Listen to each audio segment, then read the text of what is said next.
As painful as it is running a marathon, I know at the end of the race, I'm gonna have everything I need. I'm gonna have as much water as I need. But what gets me through those moments when I just wanna stop is knowing that what I'm going through is nothing compared to the struggle so many people face every day.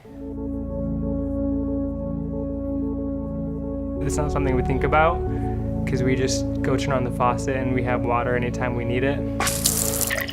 There is a severe need for safe drinking water access to communities worldwide where people are dying because they lack that access, and there is a solution. I think a lot of people don't realize we have the solutions for this. After seeing firsthand communities with and without water, seeing how much life is brought by safe water really made me feel like I had to do something. I think a lot of people just think the problem is too big, that whatever effort they have won't have an impact.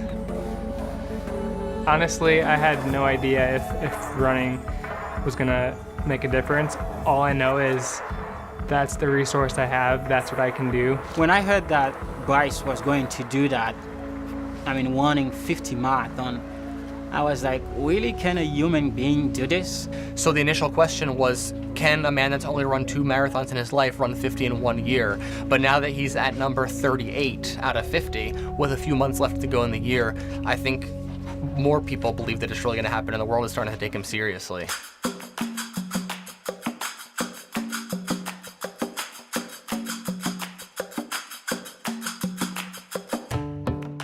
Each project that's implemented will transform the health and livelihood of an entire community. If enough people get on board, we can solve the global water crisis the next 15 years by bringing this solution to every community in the world that's lacking it. I wanted the organization I worked with to have a lasting impact and to be a sustainable solution. And with these systems, they're community-led, sustainable, and there's no chance that it's not like a well that can get contaminated.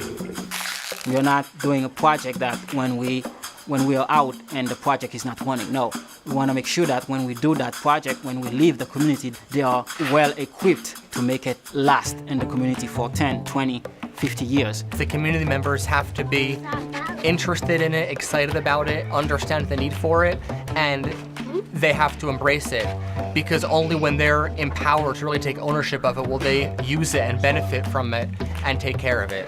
The technology behind these are amazing, and it truly brings water for life. It's the very basic human needs, having access to safe water. Over time, we can truly make a dent. There's no reason why not everybody can have safe water.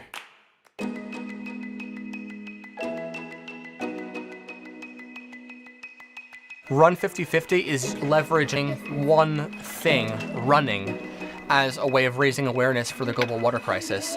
But anything that you can do that can leverage an audience or generate interest or show any form of personal investment or sacrifice can equally be used to raise awareness for the global water crisis. Anytime you hear the word crisis or a global crisis, you think that's really large, that's a large scale, right? You think you have a concept, I guess, because you see pictures of, quote unquote, the global water crisis, or you think you know what, in theory, installing a clean water solution means, but you really don't. I think after being a part of this trip and seeing firsthand what it takes to put in a water project, it's such a long process. It's not this quick fix that you go in and you set something up easily. There is a solution to the global water crisis. We have water. It's not a supply problem, it's a distribution problem. It's about how do we get people to pay attention in a world that's just surrounded by social media and images and work and busyness in America. Like, how do we get people to pay attention?